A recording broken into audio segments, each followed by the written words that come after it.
आश्रमासोबतचा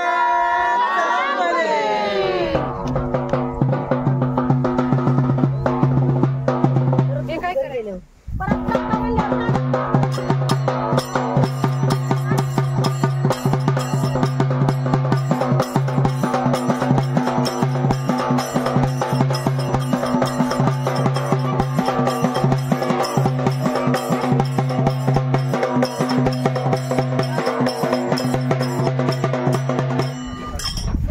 नाव तुझं घेऊन पडली कोरड्या ओठाला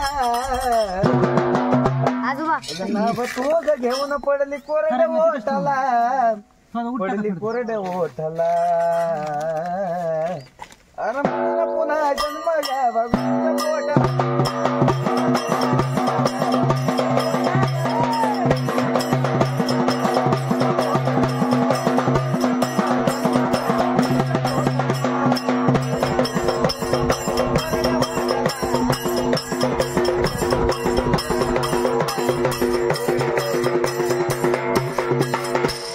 पुन्हा पुन्हा जन्म घ्यावा पोटा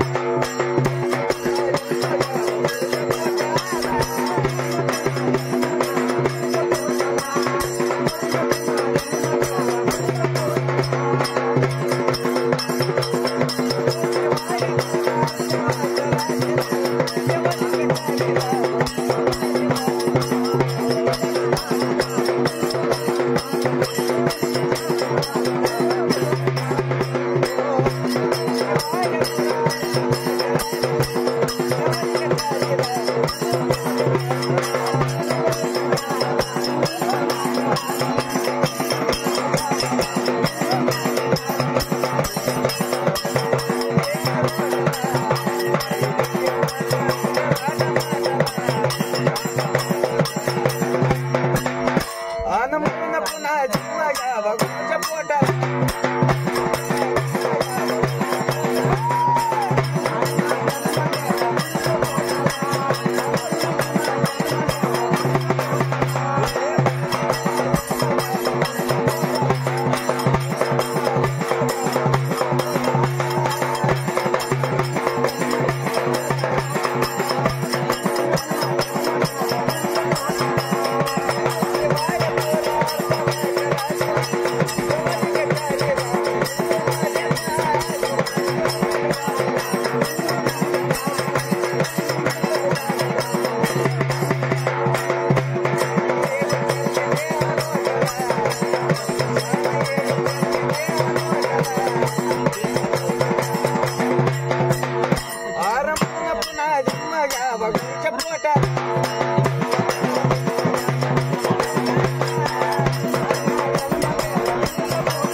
का मग विचार होती ते बघ आई, त्या भक्ताच्या घरात तू सोन्याच्या पावलानं आली, तुला हे जे काय कार्यक्रम झाला भोळ्या बावड्या भक्ताने तळ्यातले पाणी मळ्यातली भाजी मान्य करून घेतली का? तू काय चुकवा का असेल तर इथंच सांगायचे आता.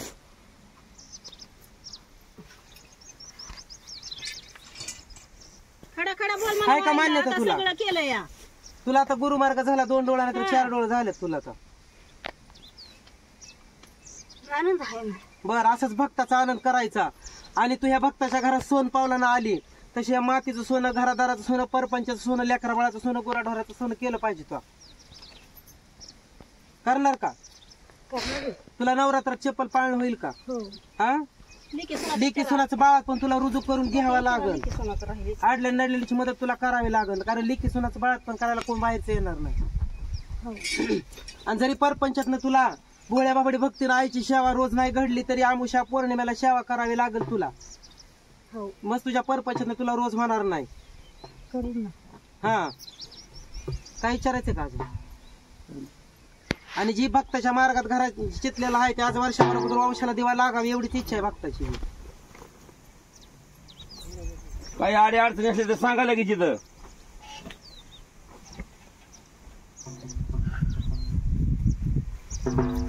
तुला समाधान झालंय, मान्य झालंय तर तुझ्या हारकी गाजून थोडं वाजव.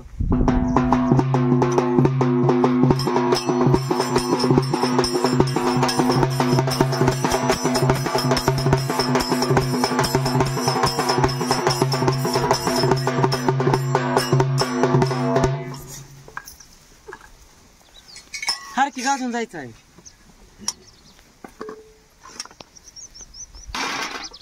आश्रम सुबच्चा चांगले 7 जणी बहिणीचं चांगले. देवाच्या पाया पडायचं, गुरुच्या पाया पडायचं, आई वडिलाच्या, मालकाच्या, सासऱ्याच्या पाया पडायचं.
म्हणले बाय बाय काय पांढराच पंखा म्हणतोय मात नाहीस ना बस ना तांबडा ना काय जाणार गरम होते ना सहज मी पोत्रा वाटप करी वाकंड करी तुमच्या दरबारी द्रुपदी आता पेला करून पेला रामसोबत